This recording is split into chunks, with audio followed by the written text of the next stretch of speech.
Chris here, Midlife Carpentry. Buckaroo Bespoke Bag. Let's have a little chat about it today.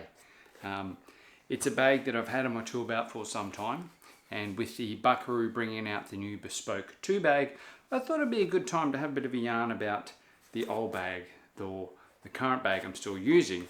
But yeah, you might still see some of these out, and there might be guys out there trying to sell these so they can get the Bespoke 2 bag. So yeah, let's have a yarn about some of the improvements and stuff that I've done, and some the tweaks and stuff that I did while I was using the bag. So yeah, righto. Those of you who don't know me, I am Chris. I have my channel is Midlife Carpentry. I'm a second year apprentice carpenter up here in Cairns, North Queensland.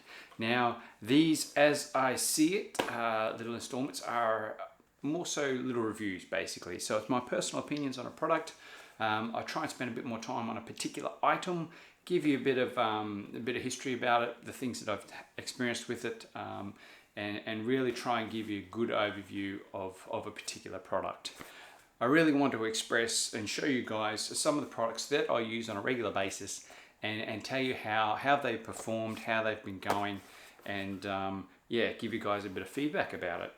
So yes, back to the Bespoke bag number 2. Now, as you can see from this little clip, this is how I normally have it loaded up. So this bag sits on my right hand side. So this is kind of what they call your key bag. So the main bag with all your gear in it sits on your right hand side, sits comfortably there. Now, as you can see, I've got a good amount of gear on there. I've got a chalk line set in there. I've got my tape, which I normally put on the back. All right, and the reason why I do the back, I did have it on the front for a stage there, but it kept falling off. I kept knocking it for some reason. When I was squatting or moving around and stuff, it'd always pop off pretty regularly. And I found that shifting the tape from the front to the back was a good little strategic move, and it's helped me a heap, because I was putting tape on the front and impact driver on the back, which puts a fair bit of weight on this bag. So I had a spare clip at the front. What did I do with the clip at the front? As you can see, if we let it zoom in a little bit, I have a magnet. So this little magnet I just bought from J-Card, nothing special, all right? And I threw some silicone in there, and I've glued it now behind that belt clip, that tape clip. Comes in handy as guys, like I don't know what sort of situation you guys might be in where you need this sort of thing, but me personally, I'm always doing odd jobs, bits and pieces. You know, you might be halfway holding a sheet up and you haven't got any loose screws on you, and things like that. Like having stuff magnetized to the front of your pouch where you can grab quite easily has definitely been a convenience thing. Or if you're pulling stuff apart like a door handle or something like that, or putting it together, throw your screws and stuff on there, it keeps them together, and you're less likely to lose them and drop them or wonder where they are. So yeah, the magnet's a big one.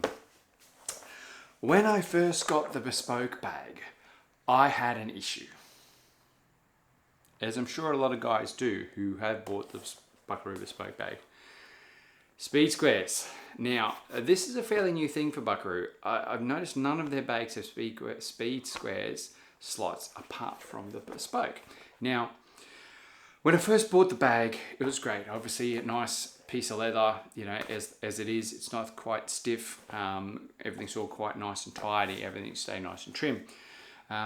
The problem obviously with that is once you throw a speed square, which originally was plastic for me, once you slide that in there, it works its way out. So you eventually have a speed square sitting on the floor, or it just drops out, or it's just barely dangling, or whatever. So I had constant issues with that. So where the speed square would wriggle out, I had constant issues where the speed square would wriggle out of that slot and you drop it basically. My solution to that, what I did, okay, was I cut out a piece of aluminium, okay, a square piece to fit that pocket and slot, slid the aluminium there, and then put my speed square in. So the aluminium piece went inside at first, all right, and that always stayed in there, and then I slid my speed square in the slot then as well. And that, my friends, helped considerably, okay? Now that I've had the Buckaroo bag for quite some time, I've used it, I've stretched it, I've moved it, I've abused it, I've done whatever you want to do to it, and now these days I can just I removed that aluminium square probably a good couple of months ago. I have not had any more issues with my speed square actually creeping out or moving out. It sits in there a lot better, it sits in there a lot more comfortable, it locks in pretty good, and away you go. So yeah, that's a bit of a tip to you guys out there. So if you do have a Buckaroo Bespoke bag and you're finding a little bit of disappointment in it, bear with it. It is leather. Leather manipulates. You've got to remember that leather manipulates, and that's always one of the big things about leather. Yes, leather is a little bit heavier. Yes, you're a little bit more concreted into what you can actually have, but in saying that, it does mold eventually. So same with all the tool slots as well. So as you can see, my tool slots vary, and when you saw the video of how I had the tools loaded up, that's basically how they sit in there. All right, so it works out pretty nicely. So you get your pencil in there. I've got a texter I normally put in there, so like a Sharpie or whatever you want to call it, or a Nico.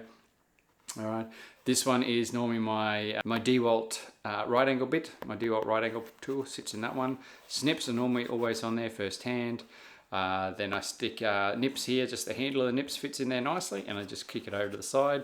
And there's another little slot in the bottom there, another little one in the back, and I normally put a flathead screwdriver and a Phillips head in there as well.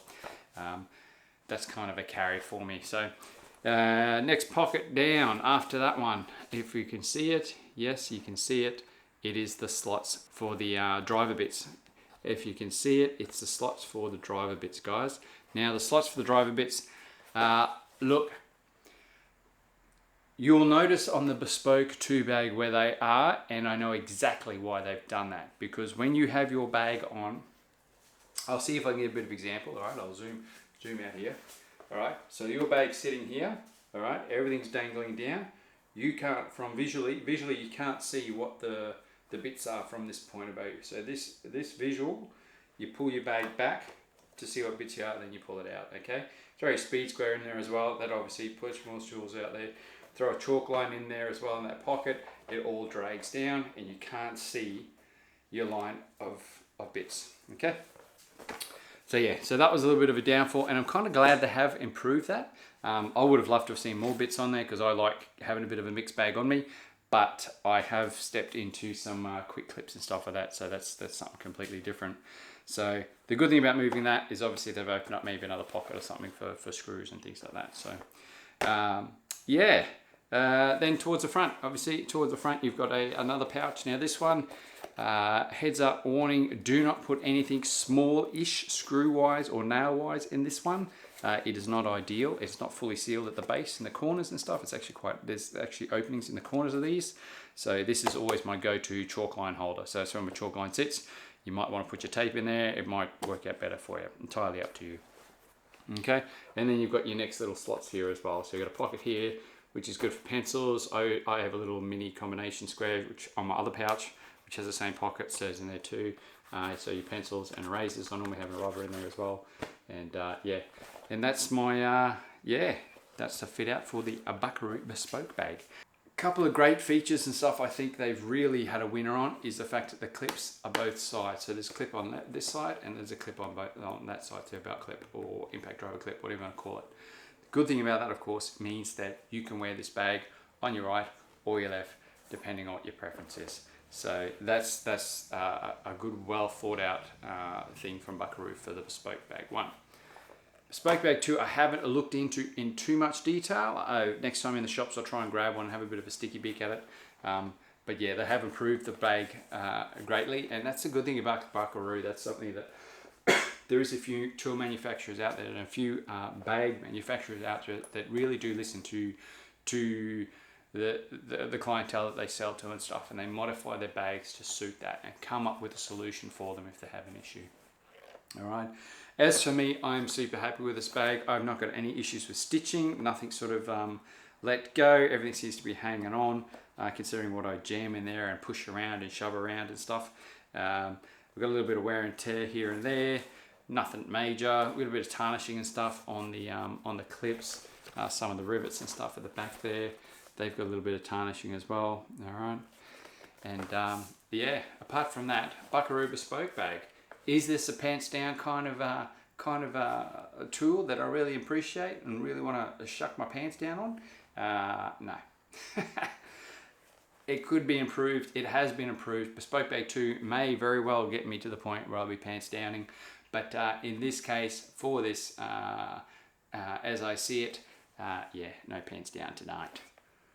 Righto guys, you have a cracker of a week or a weekend or whatever you're up to, and we'll see you on the next tool shout out.